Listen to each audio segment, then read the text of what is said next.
الحمد لله رب العالمين والصلاة والسلام على سيد الأنبياء والمرسلين أما بعد فأعوذ بالله من الشيطان الرجيم بسم الله الرحمن الرحيم مل کر پڑھیں الصلاة والسلام عليك يا رسول الله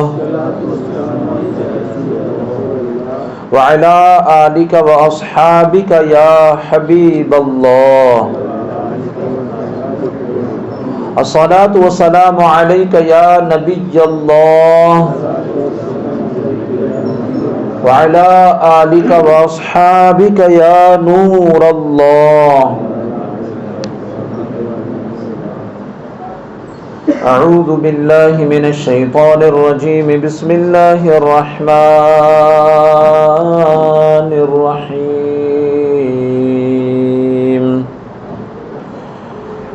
إن الله يأمركم أن تؤدوا الأمانات إلى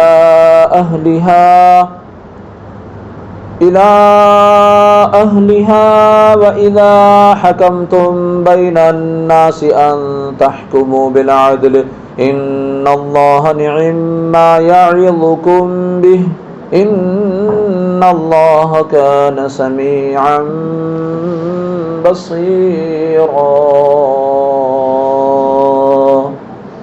صدق اللہ العظیم۔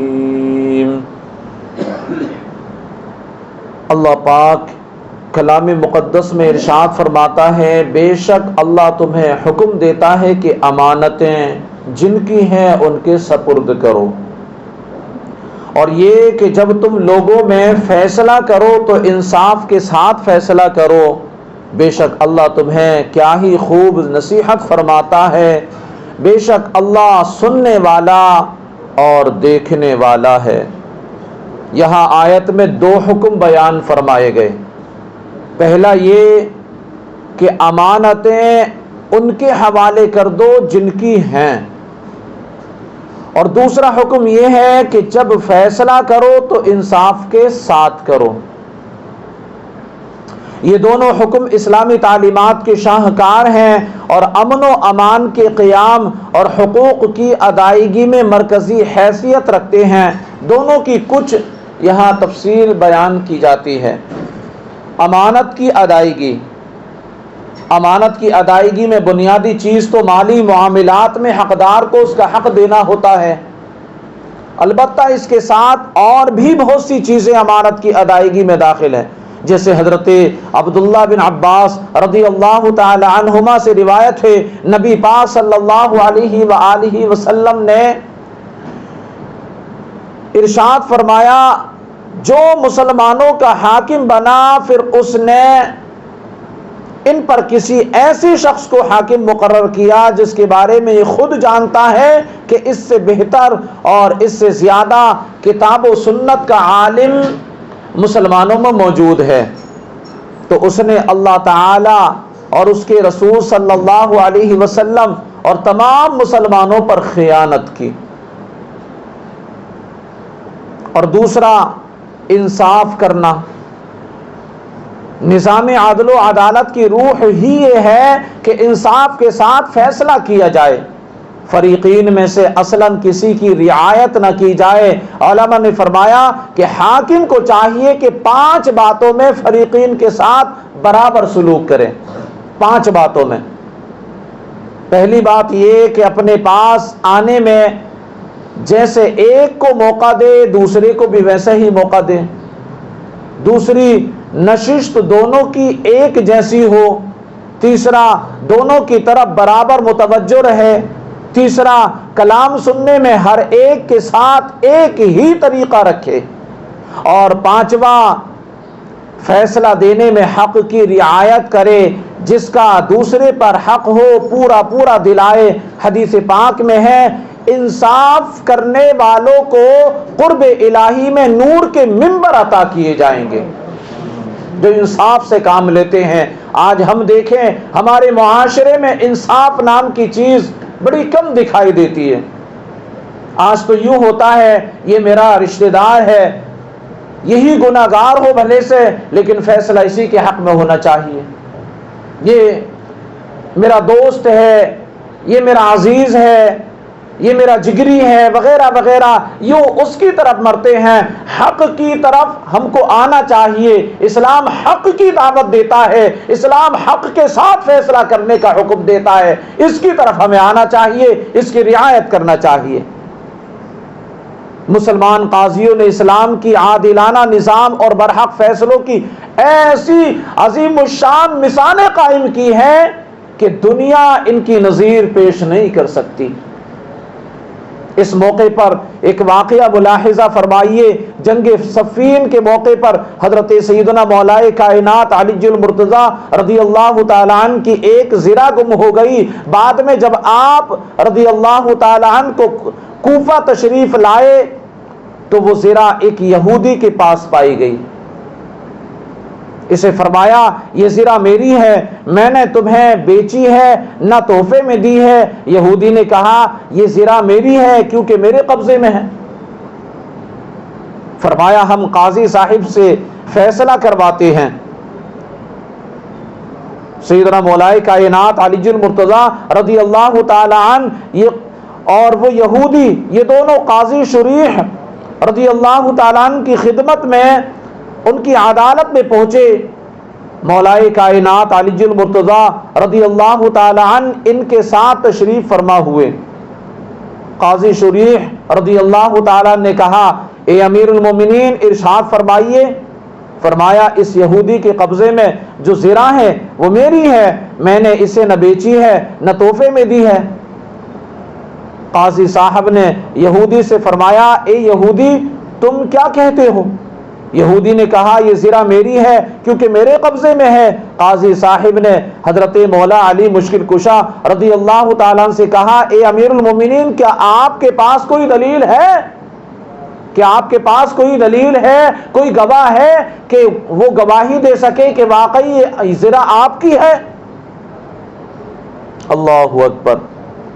فرمایا ہاں، قنبر اور حسن دونوں اس بات کے گواہ ہیں۔ قاضی صاحب رضی اللہ تعالیٰ عنہ نے کہا کہ حسن آپ کے بیٹے ہیں اور شرعی اصول یہ ہے کہ بیٹے کی گواہی باپ کے حق میں جائز نہیں ہے۔ جب اس یہودی نے قاضی صاحب کا عادلانہ فیصلہ سنا تو حیرت زدہ ہو کر کہنے لگا اے امیر المومنین آپ مجھے قاضی صاحب کے پاس لے کر آئے اور قاضی صاحب نے آپ ہی کے خلاف فیصلہ کر دیا۔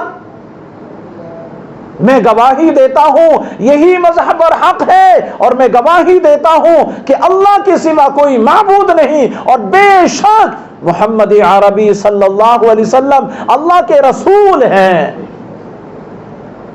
اور پھر اس یہودی نے کہا کہ یہ زرہ آپ ہی کی ہے۔ مولائے کائنات علی المرتضیٰ رضی اللہ تعالی عنہ نے اس کے اسلام قبول کرنے سے بہت خوش ہوئے، اور وہ زرہ اور ایک گھوڑا اس یہودی کو تحفے میں بھی مولائے کائنات علی المرتضیٰ رضی اللہ تعالیٰ نے دیا۔ یہ اسلام کی عادلانہ حکومتیں تھیں، یہ اسلام کی عدالتیں تھیں جہاں پر رعایت کسی کے ساتھ نہیں کی جاتی تھی، جہاں فیصلہ حق کے ساتھ کیا جاتا تھا۔ یہ کوئی عام شخص نہیں تھے مولائے کائنات، یہ مسلمانوں کے امیر تھے، بادشاہ تھے۔